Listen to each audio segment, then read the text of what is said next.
What is going on, YouTube? This is Jim back with another video, here to talk to you guys today about subscribing to the channel. As we get close to 5,000 subs, please do your part.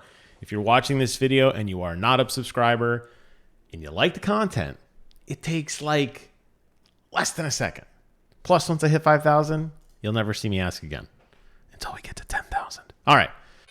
Video today is all about Xbox. I haven't talked about Xbox in a very long time because there hasn't been anything to talk about. The Game Awards came, the Game Awards left, and really outside of the big E3 push that we saw from Microsoft last year, there hasn't been a whole lot in terms of Microsoft. Well, all that might change. This article is posted by Jez Corden over at Windows Central. I will post a link to it in the description below. Consider clicking and reading it for yourself. Jez puts out okay stuff at times. I think he's a little of an Xbox fanatic, but hey, if you're covering Xbox from a website called Windows Central, then I guess you kind of got to drink the Kool-Aid a little bit. But he does have an interesting take on a potential new event called the Developer Direct, which will take place later in the month and will focus on Arkane, Bethesda, and more.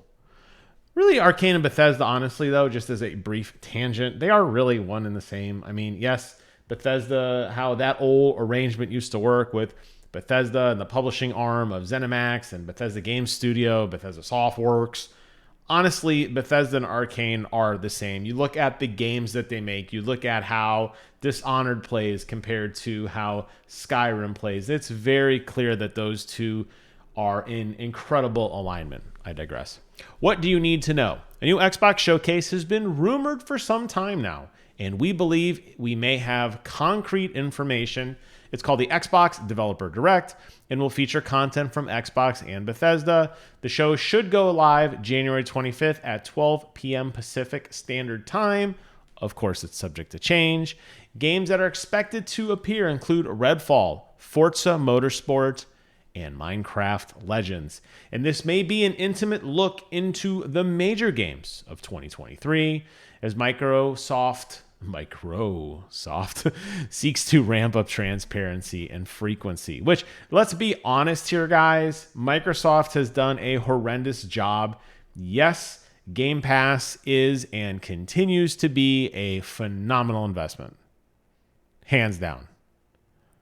However, you can't build a game empire on Game Pass because a lot of the games are recycled and a lot of the games are now available on PlayStation's offering and a lot of them are now on Luna. I don't know who the hell uses Luna, but my point is the exclusivity starts to fade away, especially when Amazon is starting to give away tons of free games and Epic continues to give away lots of free games. You're starting to see these games go through the rounds, as I say. You'll see them appear on all the services. A game that comes out this month on one platform is surely about to come out on another platform, and they're usually older games that were just mediocre. Microsoft doesn't need to continue to, quote-unquote, swim in a sea of sevens. I don't know if you've heard that phrase before, but it's a very commonly used phrase, essentially on a scale from 1 to 10, 1 being the worst, 10 being the best. 7 is okay. It's not the best. It's not an 8, definitely, but it's not a 5 either. Xbox continues to swim in a sea of sevens. You're getting games that are just okay. Ones that you play for a week or two and fade out.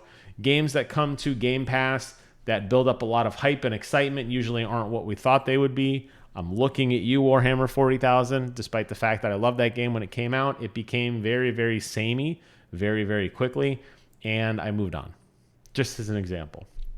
So the rumor is that this is a new revitalized Microsoft. How many times have we heard this? But the new revitalized Microsoft is going to be more transparent, and they are actually going to show some games, despite the fact that Microsoft continuing to buy so many studios.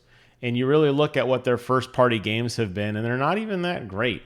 You kind of think, okay, well, like, what have these guys been doing? Well, maybe this is a chance to see it. So, according to Jez, the Developer Direct show is slated for the 25th. It's going to appear on their official channels. Rest in peace, Mixer. Dates are subject to change. And it sounds like they are not going to be doing a full-blown E3 scale show. It's going to be more of a deep dive on a couple exclusives. The reality is they need this kind of attention and support right now. When you see what PlayStation has put out in the last few months, which is their real competitor, let's face it. As much as I love Nintendo, they're not even in this conversation, okay? But when you look at what PlayStation has been delivering on in the last year or two, you look at the games that dominated the Game Awards. They all had one thing in common. They were Sony games. Microsoft really needs a win here. I say this all the time. Does it mean Microsoft is going to fold? No. Is Microsoft in poor financial, dire straits? No. But if the average gamer is going to play a console and it is not a Game Pass game, most people want a PlayStation. And as somebody who owns all of them, I want Microsoft to succeed. So I want this as much as anyone else does. The interesting thing here is that the article says that Redfall, which is a game, Starfield, which is a game that we are all very, very curious about, which I still think is going to be delayed even more. I still think this game is just not ready, and I think they got a little too excited. I think they overpromised, and they're going to underdeliver. I think this game's not quite ready yet. But they're talking about even not showing Starfield instead of showing Redfall, which I know Redfall is going to be a Jimmy game because it's by Arkane. I love Arkane. I really liked Prey a lot, and that had a very heavy shooting element to it. Something that you did not, a lot of people didn't resonate well with them, but this is going to be more of that. Think of all the fun looting and exploration of an Arkane game and make it with guns and make it cooperative. And that is exactly what Redfall is going to be. And that, to me, is like my game. Arkane is my favorite studio. I've said this 1,000 times. I absolutely adored Dishonored. And I loved Prey. And I love Deathloop. I think I'm one of the few people that actually love Deathloop. So I'm really curious to see what they're going to do next. So as Jez goes on to say, he believes that 2023 is going to be a bright year. Many of the best games are now to slate with 2023 launch windows, including Redfall and Starfield. Microsoft has been criticized in recent years for a relatively anemic, that's a really good vocabulary word, exclusive offering for Xbox through 2022. Despite critical praise for games like Grounded, Pentiment, and the continuing updates for games like Sea of Thieves and Flight Simulator, there really hasn't been a whole lot. And he does mention here as well that while Xbox continues to, quote, fire on all cylinders, I disagree with that, obtaining excellent titles like Vampire Survivors and Plague Tale Requiem, Monster Hunter Rise is going to be coming as well. So hopefully this is the beginning of something back into the Nintendo Direct style, which if you recall, you remember when Xbox did I think it was called Xbox Inside? That was awesome. I mean, I assume COVID kind of derailed that show, but that was a phenomenal show. Remember Major Nelson came out with Malik and a couple of the other crew, and they kind of showed off what they were working on. And you got a little bit of kind of like mini E3 hype vibes, and they would spend deep dives on development. Maybe we're going to see that revitalized once again. One can hope. I don't know. I'll tell you this. Microsoft needs to do something. Microsoft needs to do anything to get people to get more excited about their brand outside of Game Pass.